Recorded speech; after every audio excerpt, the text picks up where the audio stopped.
Chapter 30 Ang pag-amin ni Kath. Lumipas ng ilang araw ay araw ng linggo binyag ng anak nila Tony at Adam. Kinakabahan si Kath, dahil ngayon araw din ito ay makikita ulit sila ni Gabby sa simbahan pagkatapos ng pagtatalo nila at sasabihin na ni Kath kay Gabby yun dinadala niya. Sa simbahan, habang namimisa yon para sa anak nila Tony at Adam at para mga ninong at ninang ng bata ay nakatingin si Kath sa pintuan ng simbahan dahil wala pa si Gabby at hinintay niya nito dumating tapos napansin ni Lily nakatingin si Kath sa pinto. Kath, okay ka lang? Bakit ka tumitingin sa pintuan? Wala po tita Lily, may nakita lang po ako. Tapos ilang minuto ay dumating si Gabby na kasama si Kara sa simbahan at pagpasok nila ay agad lumapit sila kanila Tony at Adam. Hawak ni Adam si Baby Johnny, agad ibigay ni Gabby yun regalo para kay Baby Johnny. Thanks for coming, Sir Gabby. You're welcome, Madam, and I want to see my godson Baby Johnny, and let's talk about your ice cream supply at my restaurant. Sure, Sir Gabby.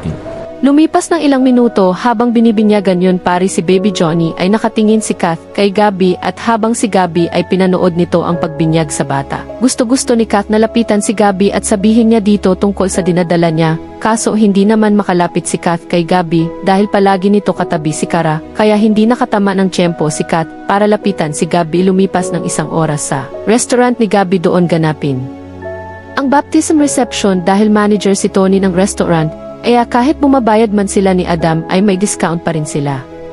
Sa restaurant habang kumakain yun mga bisita nila Tony sa party area ay magpaalam si Gabby kay Kara na pupunta lang sa opisina niya dahil may kukunin lang siya doon. Be, may kukunin lang ako sa office. Okay be.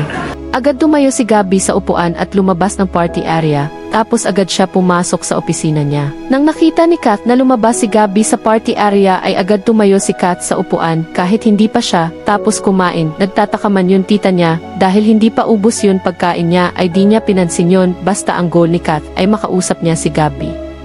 Sa kabila banda habang may hinahanap si Gabby sa lamesa niya ay bigla may bumukas ng pinto ng opisina nang hindi niya pinapansin tapos lumingon si Gabby sa banda pintuan tapos paglingon ni Gabby ay nakita niya si Kath. Ano ginagawa mo dito? Gabby, can we talk? For what? Kath, di ba sinabi ko sa'yo umalis ka na sa buhay ko, so bakit ba kailangan natin mag-usap? May gusto ako sabihin sa'yo at dapat kailangan mo malaman ito. Ano gusto mo sabihin sa akin na? At kung wala kwenta man sasabihin mo, pwede ba tigilan mo na ako? Yun nag one night stand tayo 2 months ago. Gabby, na bunga yun ginawa natin. Gabby, buntis ako. Seryoso? Buntis ka? Come on Kath, wag mo ako lokohin gayan. Gabby, ano sinasabi mo? Gabby, totoo buntis ako, hindi kita niloloko. Tapos sino ang ama? Ako? Kath, wag mo papako sa akin yan anak mo, dahil isa beses lang may nangyari sa atin, kaya imposible na ako yun ama yan. Baka si Max o iba lalaki. Dahil sa sinabi ni Gabby sa kanya ay sinampal ni Kath si Gabby dahil kung ano-ano sinasabi nito tungkol sa kanya. Ano ba, sa'yo ito dinadala ko? Hindi kay Max o sino man lalaki. Wala iba ako nakasiping bukod sa'yo, kaya ikaw talaga ang ama ito.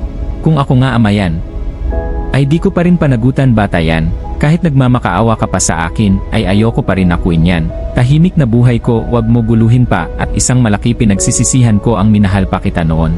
Lalakad sana si Gabby papunta ng pintuan, kaso niyakap ni Kath si Gabby sa likod nito, upang mapigilan niya nito sa palabas ng opisina, tapos mas lalo umiyak si Kath. Gabby, alam ko nasaktan kita noon, iniwan kita na wala pa alam, pero sa maniwala ka o hindi ay mahal pa rin kita. At kahit kailan ay tinanggap kita sa kabila ng ugali mo, lalo na iyan kapansanan mo. Kahit ano sabihin ng iba tao, lalo na magulang ko na pilay ka ay wala ako pakialam. Kaya please Gabby, pagbigyan mo ako ng isang pagkakataon. Sabay hinhipitan niya ang pakakayakap kay Gabby pero si Gabby ay talaga matigas na ang puso nito. Agad inalis ni Gabby ang dalawa kamay ni Kath sa pakakayakap nito sa likod niya at lumakad na siya palabas ng opisina niya habang si Kath ay napaupo siya sa sahig at umiiyak pa rin sobra sakit dahil gayon niya lang napatunayan nang wala na talaga ang naramdaman ni Gabby para sa kanya.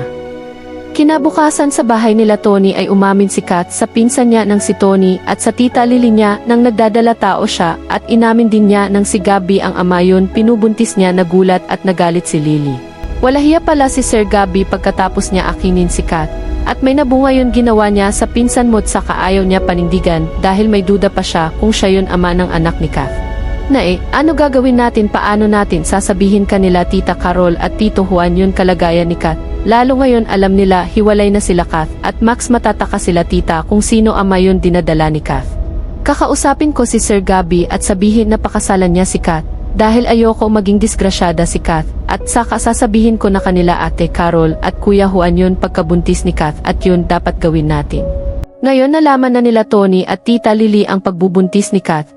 Ay kakausapin nga ba nila si Gabby para pinagutan nito si Kath? Abangan ang susunod kabanata. Kung nagustuhan ang chapter natin ngayong linggo na to, huwag niyo malimutan mag-like at mag-subscribe na sa Miss V. And thanks for watching at meron na rin ako TikTok. Please follow niyo naman TikTok ko, nasa baba yung link.